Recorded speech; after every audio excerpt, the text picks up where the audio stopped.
Já damos uma aula para vocês uma vez. Já? Essa classe já. Bom, meu nome é Brenda, você já me conhece e eu já estou trabalhando. Recapitular. Alguém sabe me dizer o que foi a Revolução Francesa? Dentro do que você já estudaram? E onde aconteceu a Revolução Francesa? Na França. Tá.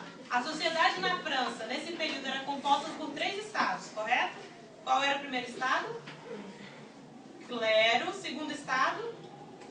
Nobreza. E o terceiro estado? Todo o restante, né? Burguesia, camponeses e tudo mais. Tá. Tínhamos 3 estados, só que dois desses estados eram unidos. Quais desses 3 estados, os 2 eram unidos? Era o terceiro estado e o segundo estado, ou era o primeiro e o segundo estado? Primeiro e o segundo estado, que seria a nobreza e o clero. Muito bem. A nobreza e o clero, eles pagavam impostos? Não. Quem pagava imposto? A burguesia. E os camponeses. Muito bem, e os camponeses. Tá. Se nós temos 3 estados e somente um desses estados paga imposto e banca o primeiro e o segundo estado, o terceiro estado estava feliz com isso? Não. E o poder até então era como? Era um poder absoluto?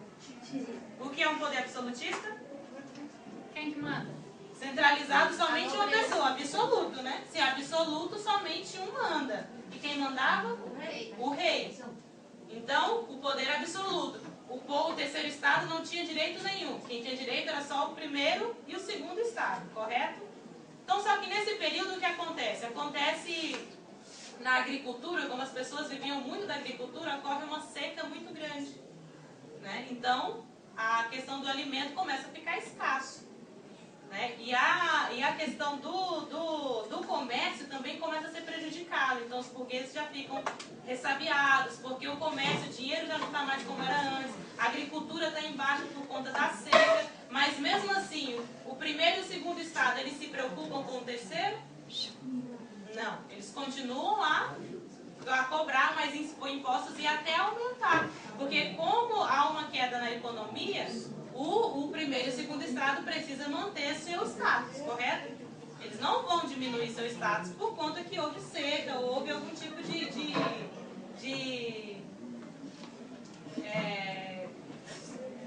algum tipo de queda na economia, correto? Então, o que eles fazem? Aumentam mais os impostos do terceiro estado. Então, aí o que acontece? O povo e a burguesia já não gostam disso. O que eles querem fazer?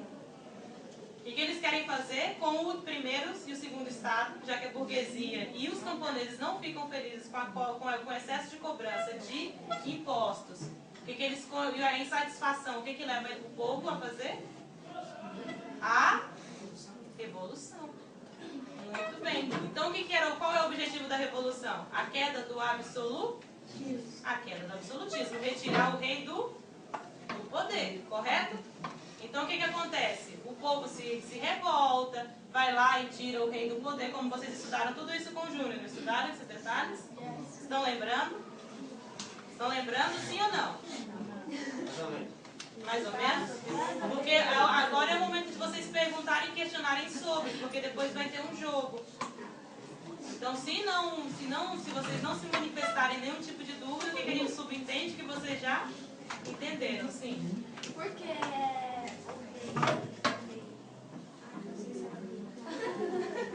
Rei absolutista. Porque eles queriam fazer revolução com ele sair do comando.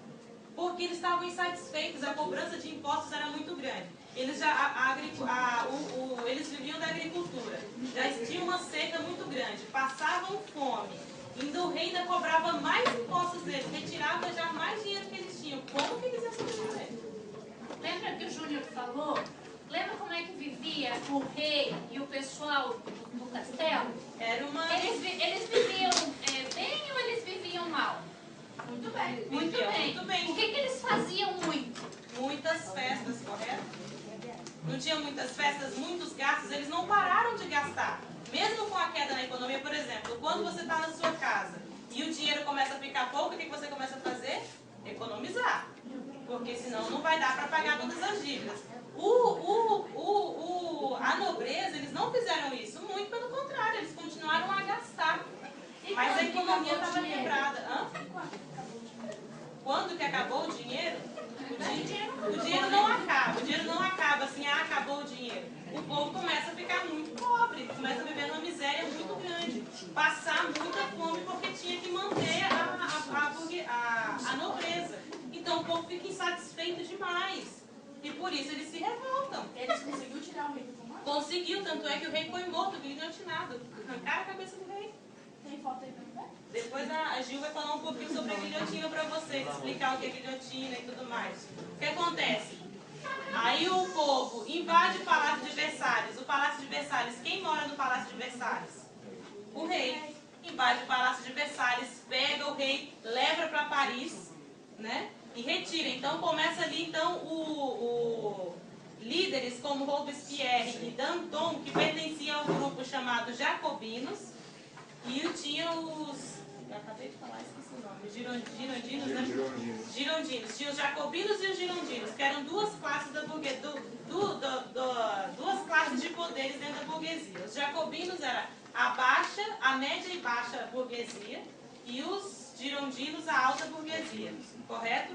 E o Robespierre e o Danton, que eram os líderes da revolução no período, eles pertenciam ao jacobino, ao grupo dos jacobinos. Então retira o rei do poder, leva o rei para Paris. Lá em Paris começa a haver uma repressão muito grande. Todas as pessoas que estavam indo contra a revolução, o que acontecia? Era morto, era guilhotinado, arrancava o pescoço da pessoa. Todos aqueles que iam contra começaram a ser mortos. Então esse período dentro da revolução chamou o período de grande medo, período do terror. Porque aconteceu muita morte, muita gente morreu. Entenderam? Só o que acontece?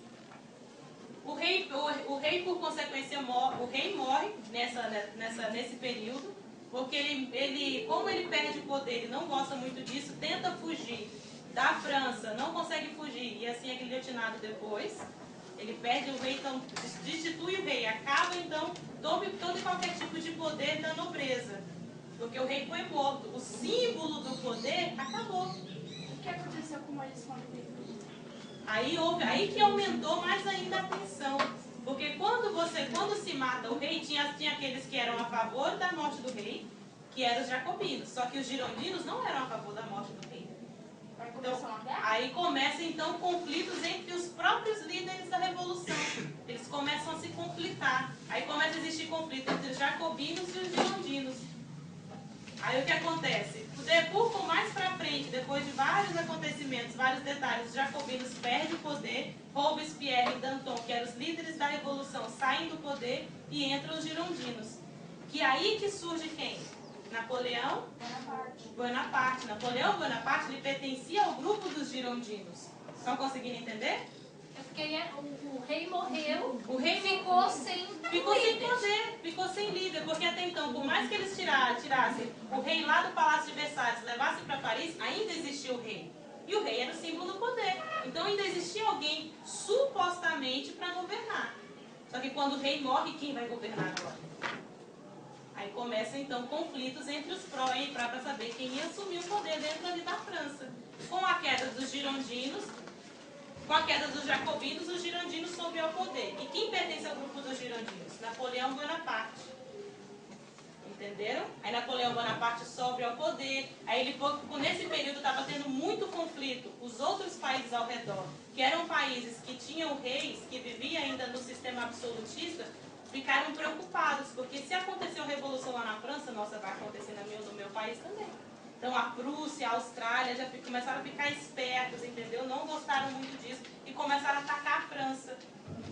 E a França foi resistindo, e Napoleão Bonaparte foi um líder militar que conseguiu acalmar os ânimos, conseguiu defender ali o território da França. E por consequência ele assume o poder na França, se autocoroa. Só que o que acontece? Antes era o poder absolutista do rei, né? As pessoas queriam um poder republicano, né?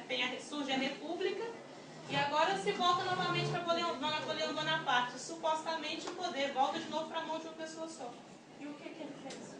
Napoleão Bonaparte? Como assim? O que ele fez em relação ao quê? Em relação ao poder. Ele governou durante muito tempo, né, professor? E depois ele foi 16 anos exilado. quase. Entre o consulado e o império, é quase 16 anos. Ele fez a mesma coisa que o rei? Não, ele não chegou a fazer a mesma coisa que o rei. Ele não chegou a concentrar totalmente o poder nele.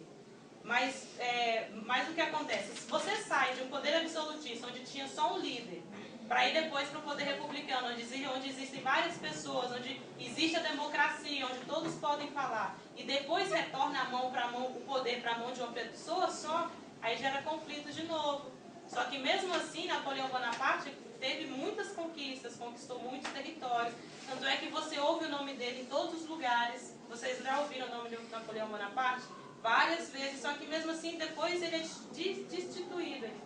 É retirado do poder e é exilado na ilha de... Elba. Como? Elba. Isso. Hã? Por quê? Porque as pessoas ocorre a insatisfação novamente. Porque ele centralizou de novo o poder. Não tanto como era lá no absolutismo. Não foi da mesma dimensão. Entendeu? Mas acaba que o povo não gosta. Ocorre uma insatisfação dentre ali os líderes, dentro da burguesia, dentro dos próprios líderes, não começam a gostar muito do caminho que Napoleão Bonaparte está levando. Então, por isso, exilam ele. Entenderam? Tem alguma pergunta em relação ao início da Revolução Francesa, que foi a Revolução Francesa? O que eu passei para vocês é bem por cima, é só relembrando.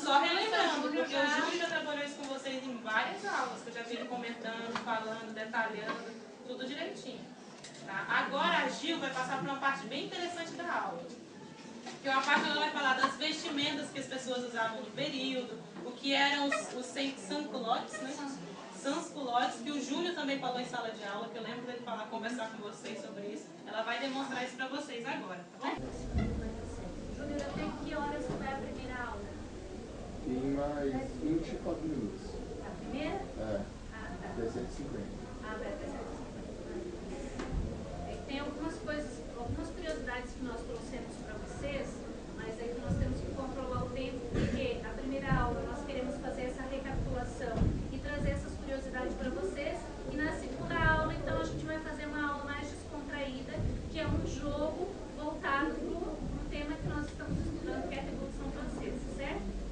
Queria perguntar uma coisa para vocês. Se vocês estiverem em qualquer lugar, na escola, na rodoviária, no aeroporto, e vocês ouvirem essa música, ouviram do Ipiranga as margens plácidas, o que vocês vão lembrar? O hino. O hino da onde? Brasil. Brasil, certo? E o que significa um hino? O que é um hino? O hino do Brasil é o quê? Um hino nacional. E o que é um hino nacional? É o hino da nação.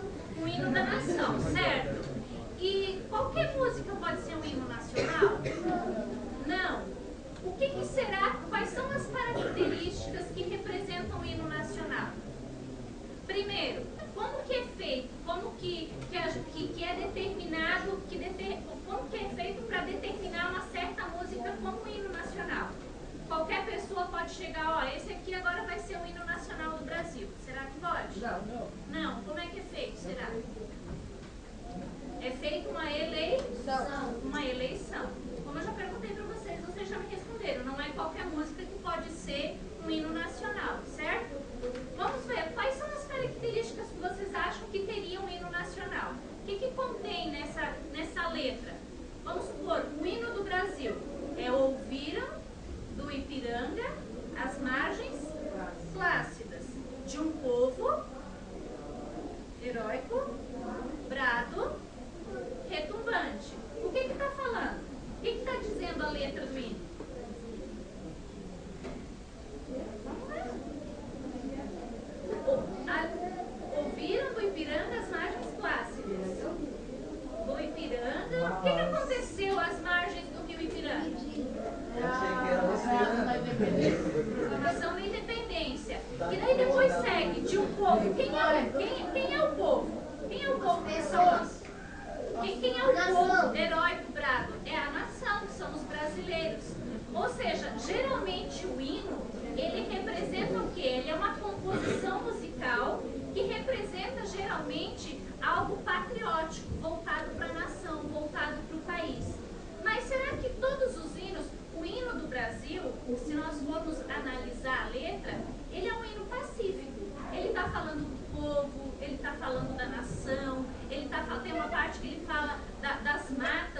verdejantes. Ele é um hino de guerra ou ele é um hino mais pacífico?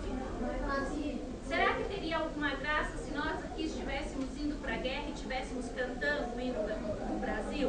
Ele traria alguma motivação, para nós irmos para a guerra? Ele traria a morte. Ele é um hino mais pacífico. Mas será que todos os hinos são iguais?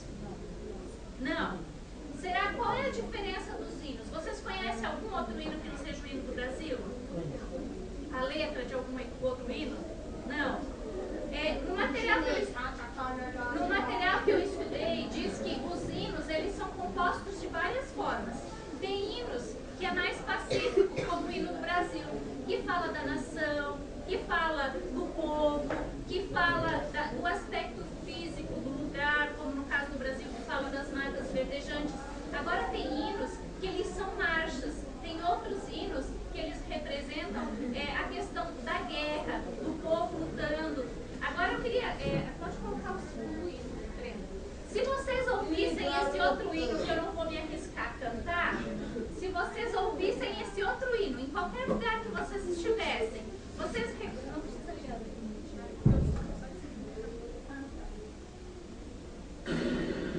Se vocês ouvissem esse hino em algum outro lugar...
O hino da França, o nosso hino, ele não tem um nome, certo? A gente conhece ele como hino nacional brasileiro.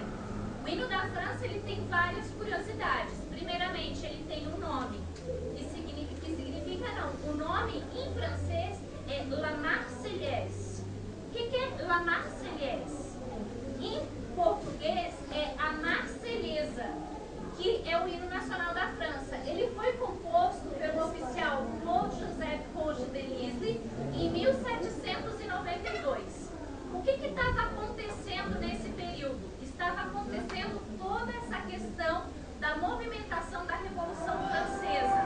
E esse oficial, que era o militar, ele compõe esse hino. Mas, a princípio, o hino ele não foi composto para ser o hino nacional da França. Ele foi composto por esse oficial para que os soldados ficassem motivados e cantassem, ou quando eles estavam indo para a batalha, ou então quando eles estivessem voltando, representando que eles tinham vencido. Então, o que é? É uma canção que adquiriu grande popularidade durante a Revolução Francesa, especialmente entre as unidades do exército de Marselha. Então, por isso que ele ficou conhecido com esse nome, que é a Marselhesa em português. Ele é um canto que deve ser um estímulo para encorajar os soldados no combate da fronteira. E o nome do hino o exército de Reno. E agora nós vamos ver, Sabrina, pode colocar a letra. Nós vamos colocar a letra para nós podermos analisar qual é a letra desse hino. Mas a gente não vai analisar ele todo porque ele é muito comprido. Então nós vamos analisar só um pedacinho, só o primeiro. Aqui ele está em francês, certo? A letra dele aqui em francês e aqui a letra dele em português. Então olha o que diz a primeira estrofe. Oi? Ah, não tem problema. Olha, o que diz a primeira estrofe? Avante, filhos da pátria. Quem eram os filhos da pátria nesse contexto da Revolução? O povo, o terceiro estado, que era quem estava insatisfeito, certo? O dia da glória chegou. Por quê? Porque eles estavam lutando, eles queriam que acontecesse a Revolução e que aquela insatisfação que estava acontecendo acabasse. As injustiças, a fome, as desigualdades. Então, contra nós a tirania. Quem que eram os tiranos? Não. Quem que eram os tiranos? Quem fazia parte do primeiro e segundo estado? Tirano é uma pessoa ruim. Uma pessoa que atira, uma pessoa ruim uma pessoa que maltrata, uma pessoa que... Quem que fazia parte do primeiro e segundo estado? Primeiro e segundo estado. Primeiro estado, quem fazia parte? O clero. O segundo estado, a nobreza. Então, para o povo, quem que eram os tiranos? O clero e a nobreza, o primeiro e o segundo estado.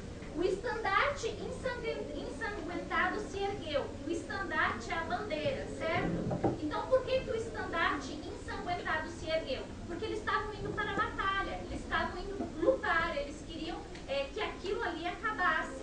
Então, morresse ou matasse, para eles o importante era que aquela situação para eles mudasse. Ouvir dos campos, que era onde eles estavam usando, fugir esses ferozes soldados. Quem eram os ferozes soldados? Os militares do rei que estavam lutando contra eles, certo? Vêm eles até os vossos braços degolar vossos filhos e vossas mulheres. Por quê? Porque quando você está numa guerra, não importa quem que vai morrer.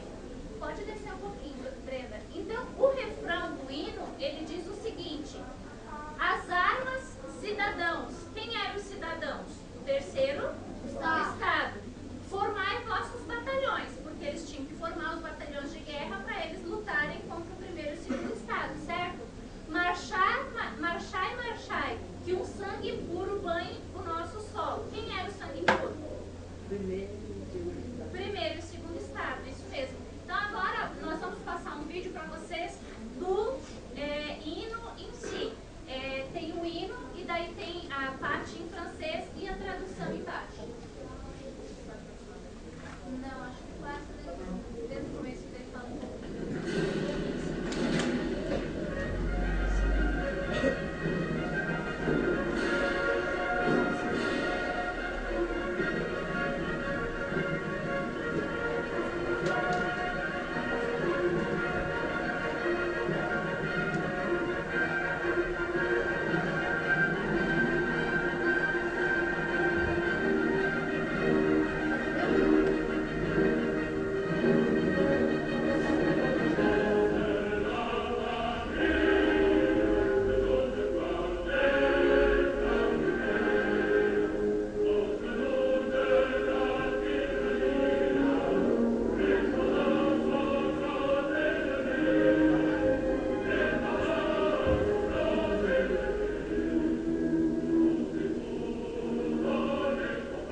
motiva o pessoal a realmente lutar.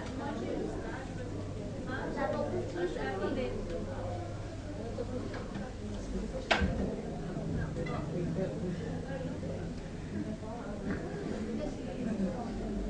De que lugar tem essa... Não, do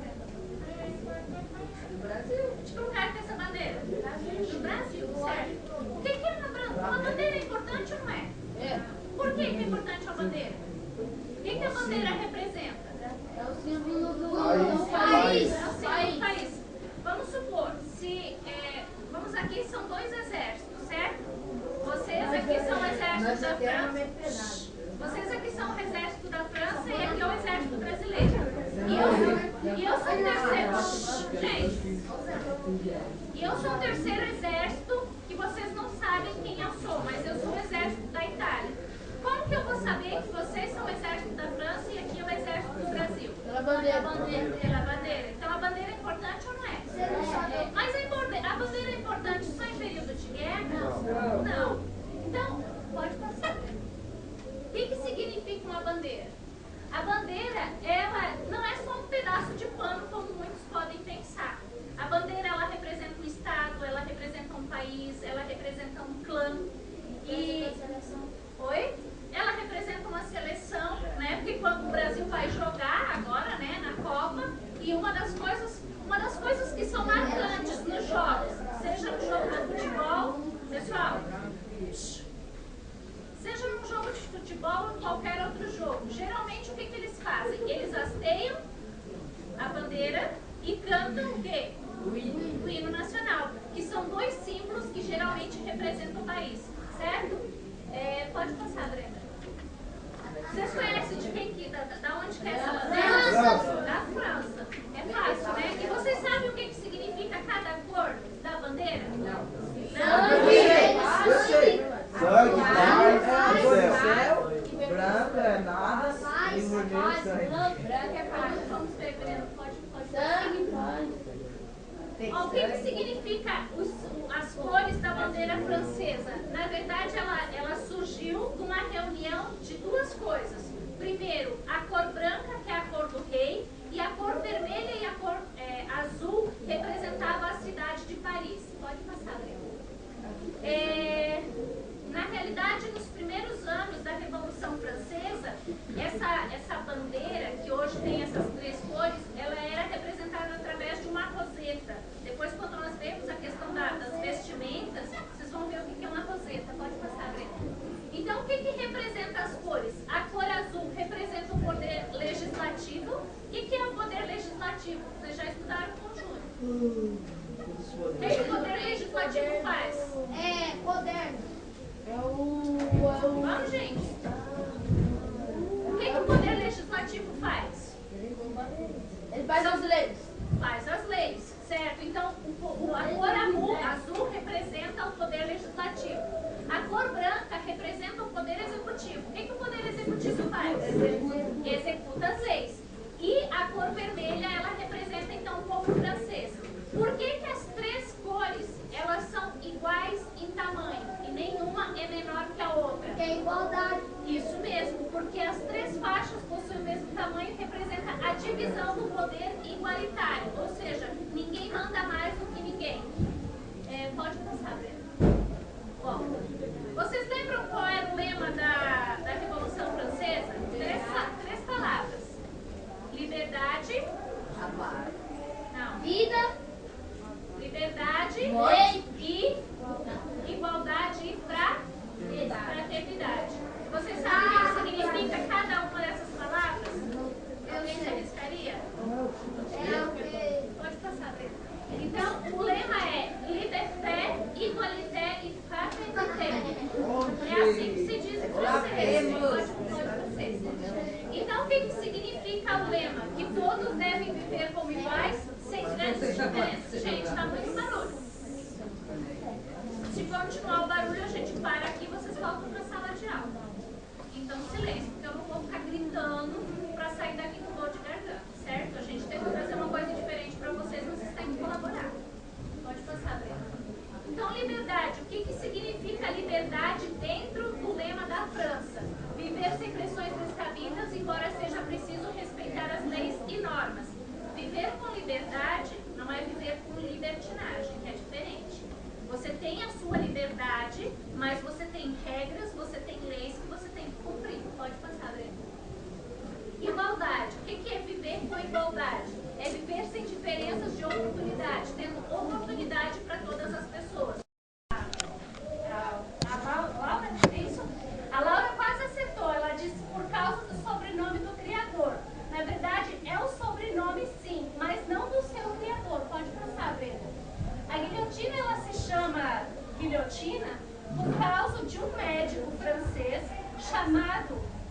chamado Joseph Ignace Guillotin. Mas ele não foi o inventor da guilhotina. A guilhotina ela já existia no período da Revolução Francesa, só que ela tinha sido abolida, ela não era mais usada. Qual que era o instrumento de pena de morte nesse período? Eram duas coisas que eles usavam: a corda para o enforcamento e o machado. Só que o que acontecia? Quando a pessoa era enforcada, ela não morria na hora. Muitas vezes ela ficava horas ali se debatendo até ela morrer. O machado também, quando eles cortavam a cabeça das pessoas, nem sempre cortava por inteiro. Muitas vezes a pessoa tinha que ser tacado 2, 3 vezes para poder cortar totalmente o pescoço da pessoa. Aí esse médico, o que ele dizia? Que isso era uma forma injusta de morrer, porque as pessoas sofriam muito. Então, na época da Revolução Francesa, ele pediu para que a guilhotina ela voltasse a ser usada. Por quê? Porque a guilhotina ela tinha sua lâmina bem afiada. Então, dificilmente a pessoa não morreria na hora. Até eles mudaram a forma da guilhotina, porque a princípio a guilhotina ela tinha uma lâmina reta. E isso fazia com que a pessoa muitas vezes não morresse na hora. Aí eles trocaram, e vocês vão ver depois no recorte do filme que a gente vai trazer para vocês, que a guilhotina ela passou a ser então com a lâmina vertical. Isso fazia com que a pessoa morresse mais rápido. Então, a guilhotina ela tem esse nome não por causa do seu inventor, mas sim por causa desse médico que fez com que a guilhotina voltasse para que a pessoa tivesse uma morte mais rápida e uma morte mais decente. Agora nós vamos ver um recorte de um filme chamado Danton. O que esse filme é? Nós não vamos mostrar o filme todo, é só um recortezinho para vocês verem a guilhotina. Danton ele é um filme que ele mostra esse contexto da Revolução Francesa. Lembra que a Brenda falou que existiam 2 grupos, os girondinos e os jacobinos? Os girondinos eram da alta burguesia, certo? E os jacobinos? Qual é o nome da guilhotina antes desse cara aí falar? Eu não pesquisei, quer dizer, eu não pesquisei não. No material que eu pesquisei, dizia simplesmente que ela era um instrumento de pena de morte. Não tinha um nome específico. Ela se tornou com esse nome só depois que esse médico pediu para que ela voltasse. Era um instrumento de pena de morte, só não tinha um nome específico. Então esse filme aparece essa questão da guilhotina. Inclusive o Danton, ele é representante dos jacobinos, lembra que a Brenda falou? E ele acaba sendo guilhotinado. Por quê? Porque entre os próprios revolucionários começa a ter divergências. E aqueles que começam então a representar uma ameaça para a revolução, eles eram matados, eram mortos. Ele é um representante, daí foi só ele que morreu? Não, teve outros que morreram junto com ele também. Nesse período da França, onde muitas pessoas foram mortas, chamado período do terror, muita gente foi morta. Todo mundo que ia contra a revolução era morto. Tudo que tinha ameaça para a revolução era morto. Danton foi morto porque ele e Robespierre tiveram discussão e Robespierre achou que ele era ameaça para a revolução. Tem alguns livros que falam de 20 a 30 mil pessoas morreram na guilhotina nesse período. Não tem um número exato. No material que eu pesquisei, diz lá que chegou-se até o final em que eles pararam de usar a guilhotina, chegou-se uma quantidade de 45 mil pessoas Então não tem. que foram guilhotinadas. E isso, no caso, crianças não, geralmente eram adultos, né? Mas indiferente da classe social que você ocupasse. Você poderia ser um nobre, como é o caso do rei, o próprio rei, né? Foi guilhotinado. Você poderia ser um operário simples, você era guilhotinado. Se você representasse uma ameaça para a revolução, não interferia. Se você era pobre, se você era rico, você ia ser guilhotinado. Tanto é que Danton, que era um dos líderes, foi guilhotinado. Foi guilhotinado. Pode passar.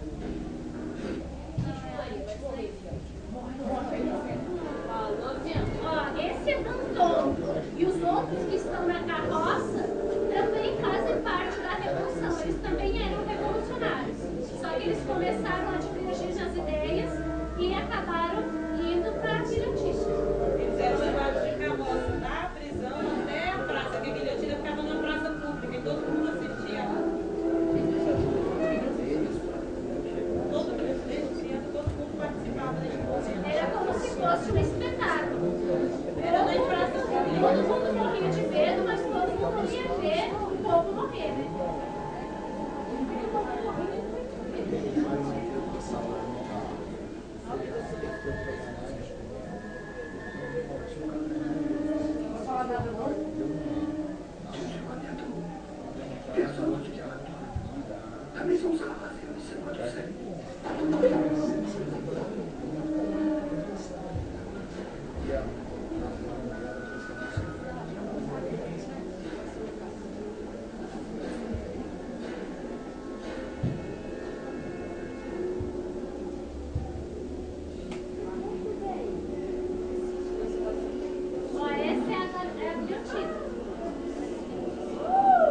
guilhotina? Eu já não pica pau. É que era só realmente só para vocês verem como que era a guilhotina. Agora a última parte que eu vou mostrar para vocês fala de algo bem interessante também, que é a questão das vestimentas. Eu pesquisei para saber como que os franceses se vestem hoje. Se era muito diferente do que eles se vestiam na época da Revolução Francesa. Na realidade, hoje eles se vestem mais ou menos parecido com a gente. Hoje, vocês acham que a vestimenta de um rico e de um pobre tem muita diferença? Se você vê uma pessoa bem rica, bem milionária, na rua, vestida, e uma pessoa um pouco mais simples, que não tem tanto dinheiro, dá pra ver diferença tão grande através da roupa? Não tem fãs. Oi? Não, a vestimenta. Não. O pobre tem catatal.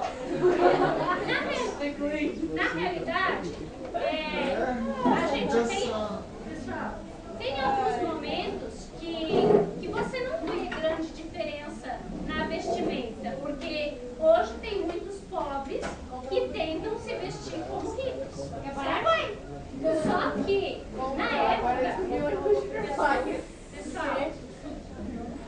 na época da Revolução Francesa,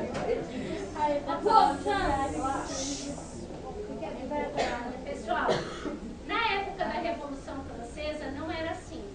Na época da Revolução Francesa, você distinguia, você tinha como ver realmente se a pessoa era nobre ou não pela sua vestimenta. Por quê? Primeiro, a pessoa que se vestia, que tinha dinheiro, ela não se vestiria de uma outra forma que você não conseguisse perceber. Um pobre, ele não poderia se vestir como um nobre. Por quê? Por dois motivos. Primeiro, porque a roupa de um nobre era muito cara. E um camponês, um operário, ele não teria dinheiro suficiente para comprar a roupa de um nobre, mesmo que ele gastasse talvez todo o seu salário. Essa era a primeira questão, a questão que ele não teria dinheiro para comprar roupa. Mas não só isso. Naquela época elas compraram fiado? Eu acho que não. Mas não só isso. Por exemplo, a Eduarda, né? Sim. Por exemplo, se a Eduarda, todo mundo sabe que a Eduarda, na época da Revolução Francesa, tá? Todo mundo sabia que a Eduarda era uma camponesa. Ela era pobre, tá certo? Mas se por um acaso ela tivesse, não sei como, mas conseguido uma roupa de nobre e ela se vestisse como nobre, ela poderia ser punida por causa disso. Por quê? Porque alguma coisa tinha acontecido, mas não só por isso. Se você era pobre e se você se vestisse como nobre, era como se você estivesse ofendendo a classe da nobreza. Era igual um policial. Por exemplo, hoje, eu posso me vestir como uma policial, não sendo uma policial? Não posso. Porque a roupa do policial, ela representa a classe que esse policial é, certo? Daí você vai sofrer, você mesmo sofrer? Eles eram punidos, não podiam usar. E agora... Outra coisa, Linha, hoje em dia você vai numa loja, qualquer pessoa pode comprar roupa, você pagar a vista em 10 vezes, ninguém vai saber. Certo. Só que na época as roupas eram feitas em confecções, a loja de artesão, alfaiate, então era todo mundo conseguia ter acesso a essa roupa. Verdade, é isso mesmo.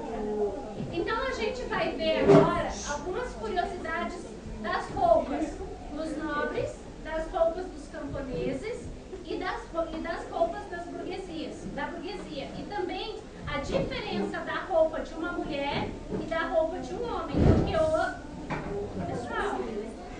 Porque hoje, vamos supor, tanto a mulher quanto o homem pode usar uma camiseta, uma calça jeans, mas naquele período não, era bem marcante a roupa que a mulher usava e a roupa que o homem usava. Por exemplo, ó, nós vamos mostrar agora para vocês a roupa que a mulher usava. A roupa, no caso a roupa que a mulher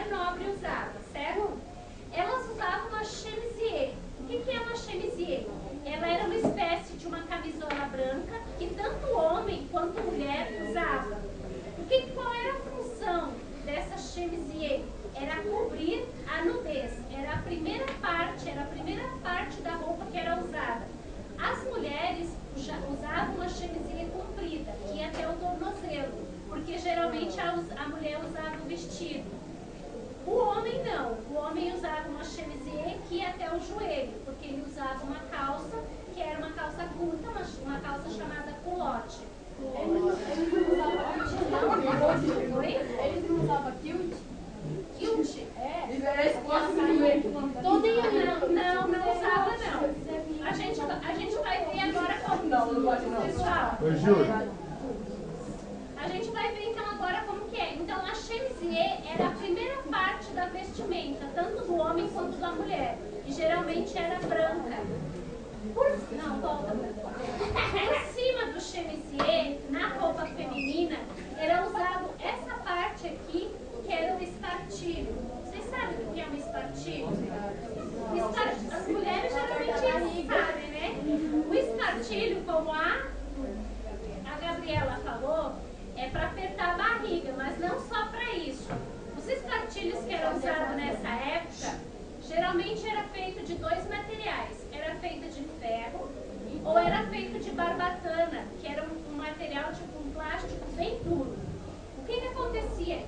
Geralmente ele era todo aqui até em cima e até aqui embaixo, ou então aqui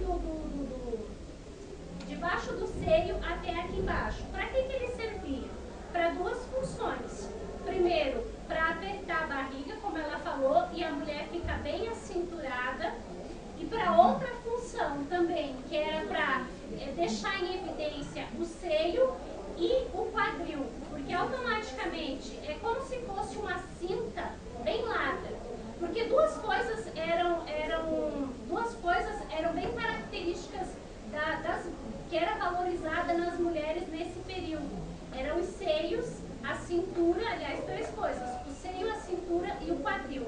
E automaticamente, quando você aperta a cintura com um espartilho ou com uma cinta bem apertada, duas coisas ficam em evidência. O seio, que mesmo sendo pequeno, ele fica mais aparente. O quadril, que mesmo se você não tiver um quadril largo, ele fica um pouquinho mais largo e automaticamente você fica bem acinturado.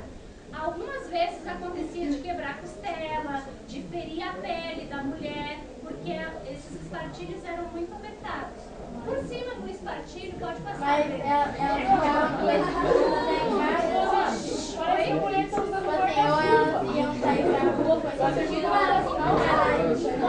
elas já acordavam. Só uma pergunta da Eduarda: aonde que elas usavam essas roupas, esses vestidos? Elas acordavam, elas já colocavam essa roupa e ficavam o dia todo com ela, independente de onde que elas fossem. Certo? Mas se eu usaria isso, parece que eu usando um guarda-chuva ela. Mas era a vestimenta da época. A beleza, ela muda com o decorrer do tempo. O que era bonito lá, hoje já não é. Se você for ver o que era bonito na época da sua mãe, hoje já não é bonito. O que é bonito na sua época, na época do seu filho já não vai ser. Eles usavam também, outra coisa que é bem marcante desse período, é os paniers, que é essas anquinhas aqui lateral. Lembra que eu falei para vocês que tinham três coisas que eram valorizadas na mulher? O seio, a cintura e o quadril. Então, as mulheres para aumentar o quadril, elas usavam essas paniers, que era como se fosse um quadril realmente maior. Pode passar,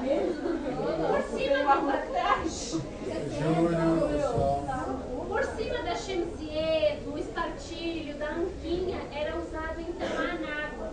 Porque esse monte de roupa era para que não ficasse transparente. Pode passar, Brenda.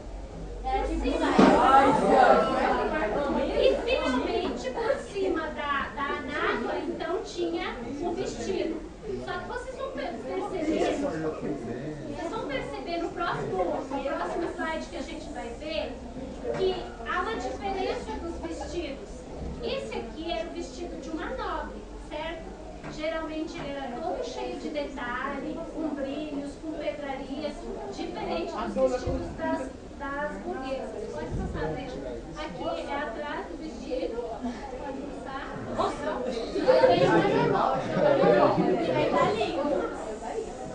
Esse aqui um vestido mais simples. Esse aqui não era o vestido de uma nobre, ele era provavelmente o vestido de uma camponesa. Ela tinha mais de Ele 1000 vezes. tem os detalhes também, mas ele não é tanto como o vestido que a gente viu anterior. Já? Pô, tem mais silêncio na aula. Ó, pessoal, depois de volta aqui. Vamos ver já.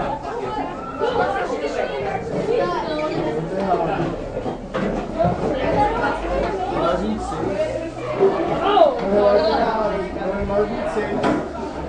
Mas aí a gente volta aqui, termina bem rapidinho e vai pra próxima.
Pessoal, vamos sentar então que já acabou. Quem está em pé aí, ó, vamos sentar. Senta, Pedrinho. Só para vocês ouvirem a instrução. Pessoal, é o seguinte. Estão ouvindo aí no fundo aí? Feijão.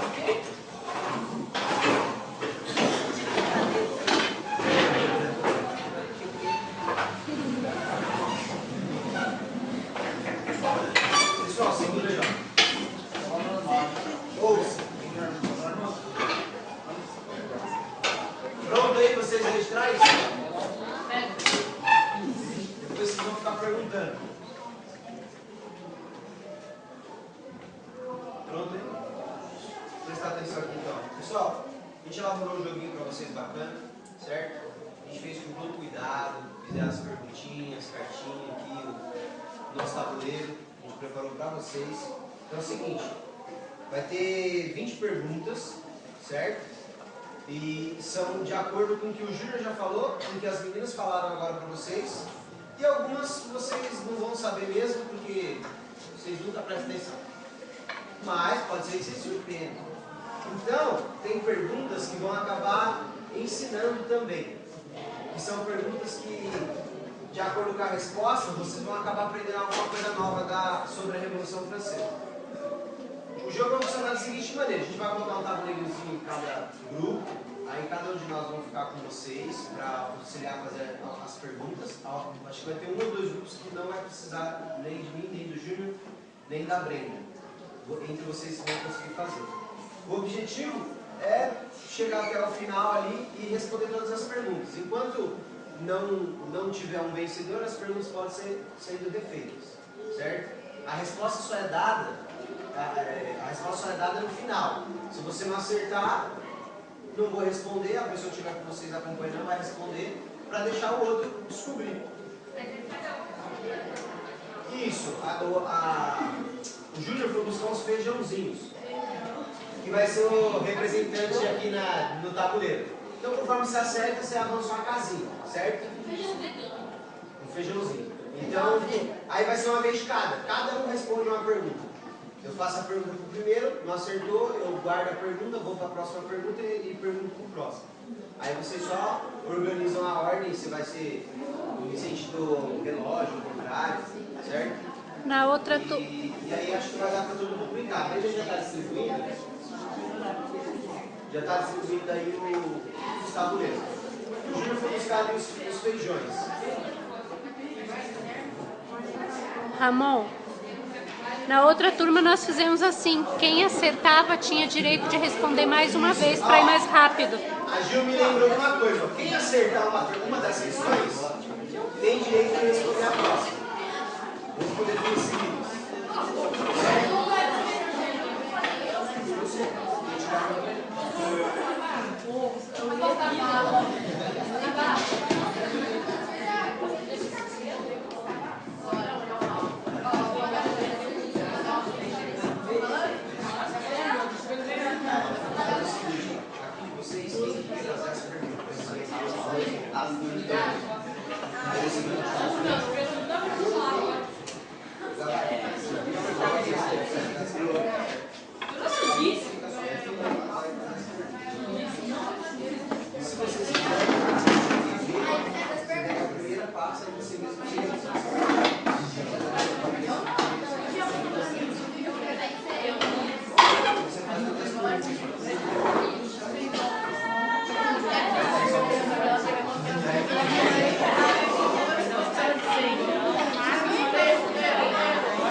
Só são 4.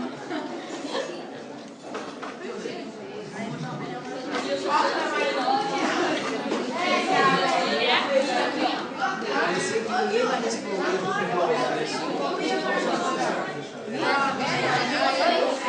Meu feijão é o preto. Meu feijão é o mais. Eu vou diferenciar mais isso.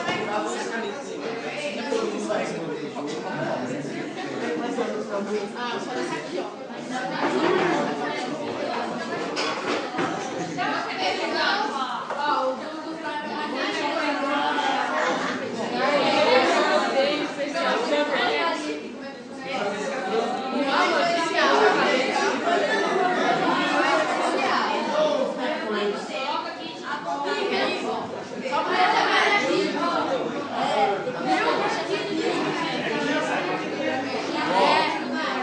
Quem começa? Ó, são 20 perguntas que podem ter três alternativas. E aí vai por ordem. A pessoa acertou, ela anda 2 casas. Ela tem mais uma chance de novo. Ela dá 2 e ela pode responder outra pergunta. Se errar, passa. Acertou, responde mais um, na segunda passa.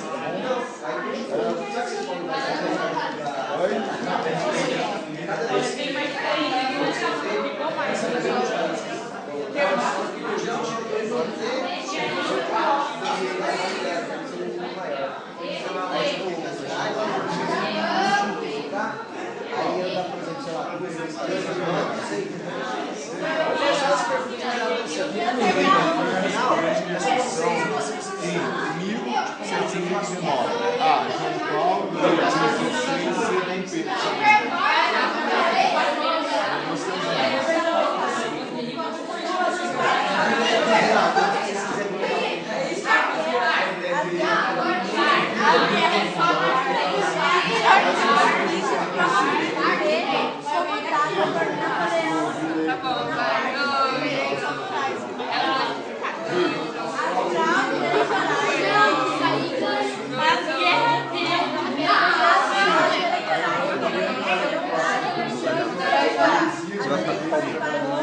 Ela vai levantar sozinha. Ah, então tá. Então tá, então Os dois aqui. Eu começo?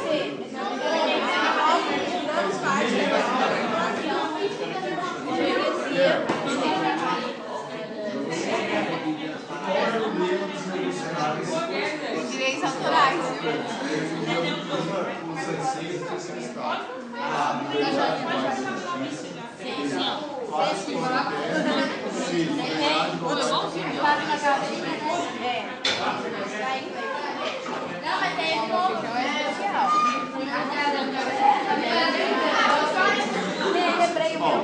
mais importante da Revolução Francesa foi a decretação de leis que garantia igualdade de direitos na França em 1789. B. A queda da Bastilha.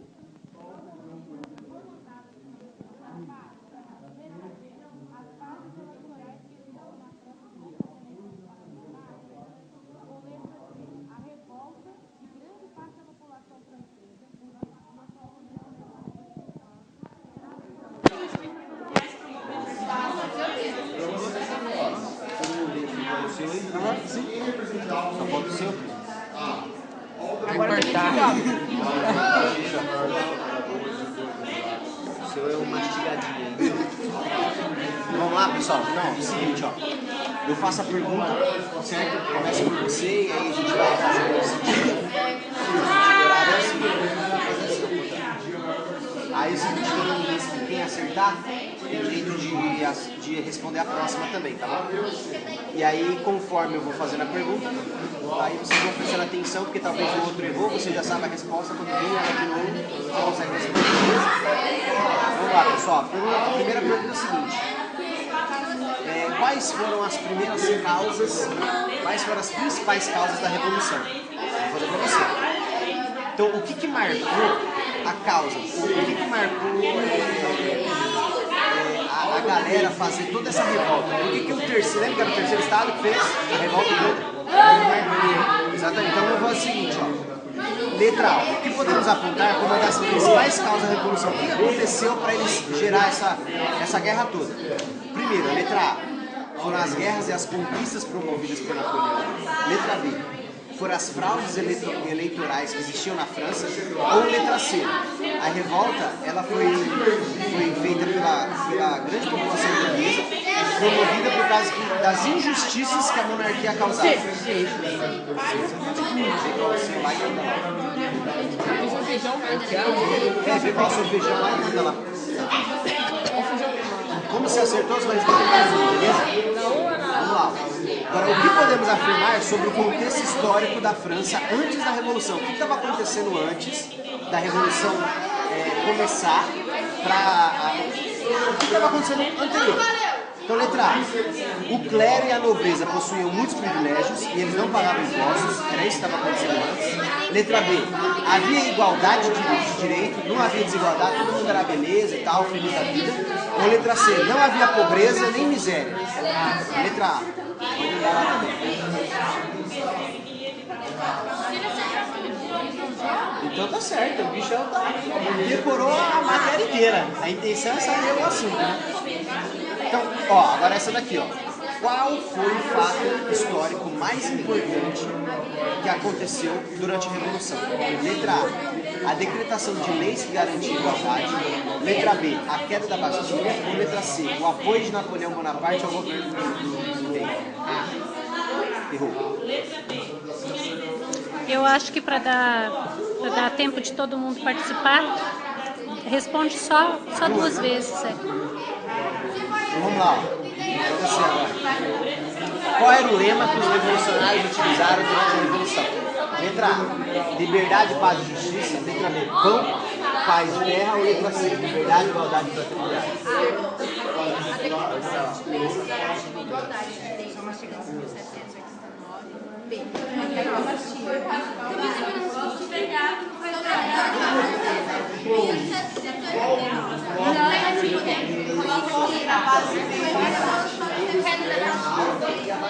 Você tem minha orientação para gravar eu? É queda da Tem que ver como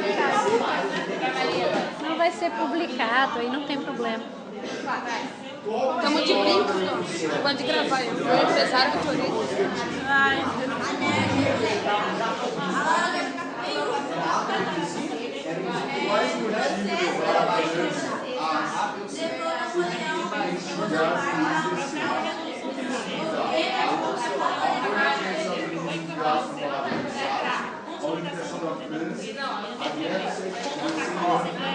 Antes, no antigo regime francês, a nobreza francesa tinha vários privilégios, certo?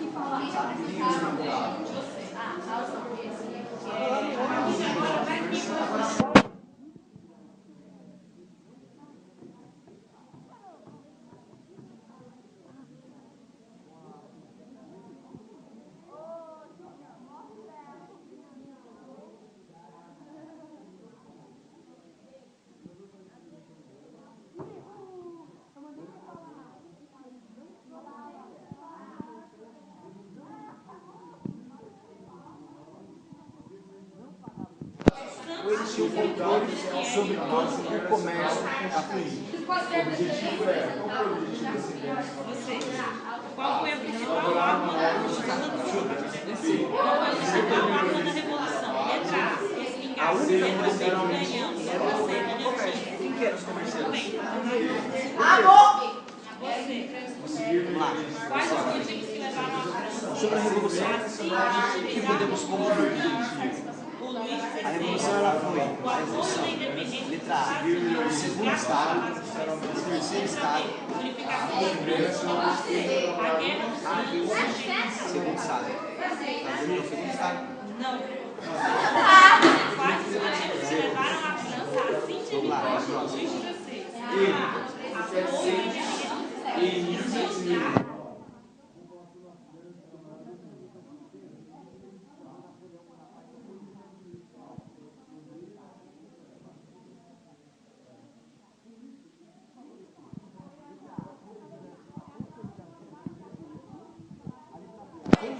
Assembleia Nacional Constituinte ou a letra C, a aprovação de declaração de direitos dos homens. O que com o assunto? A liderança de Napoleão, o que desses três aconteceu? A consolidação do poder da burguesia, a convocação da Assembleia Nacional ou a aprovação da declaração de direitos dos homens? Foi justamente quando Napoleão sobe ao poder que mostra que a burguesia conseguiu alcançar o seu objetivo e coloca um dos seus como representante. Os governos sem dias levou Napoleão a governar durante 17 de julho. De acordo com a fase do período da Revolução, eles usavam muito o que? A guilhotina, certo? E por eles usarem tanta guilhotina, ficou conhecida essa fase por um nome. Qual desses nomes é? A fase impopular, a fase do terror ou a fase do progresso?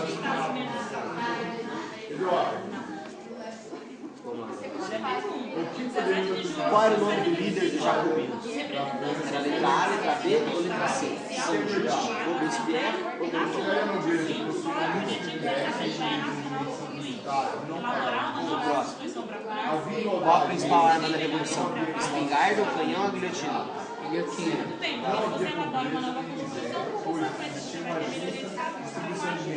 Quais motivos levaram a França a se endividar quando o rei Luís XVI estava no poder? Foi o apoio à independência dos Estados Unidos? Foi a unificação da França ou foi a guerra dos 100 anos contra a Inglaterra? Os três levou a França a ficar endividada.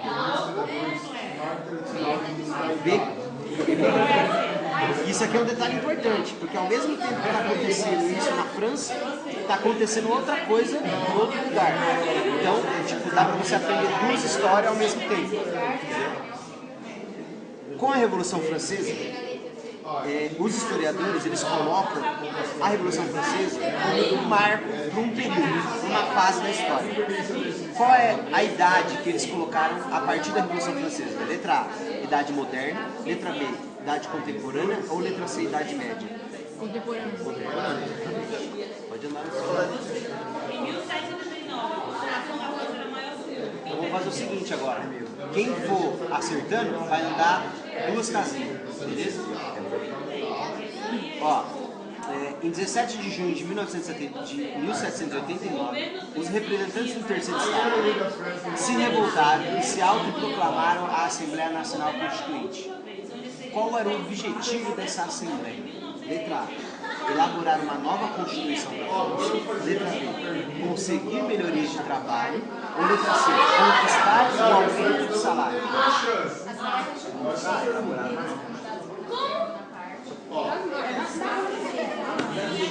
O que podemos afirmar sobre o contexto histórico da França pré-revolucionária? Que é verdade. Quem não pagava muito? Se pagar, depois eu fiquei assim.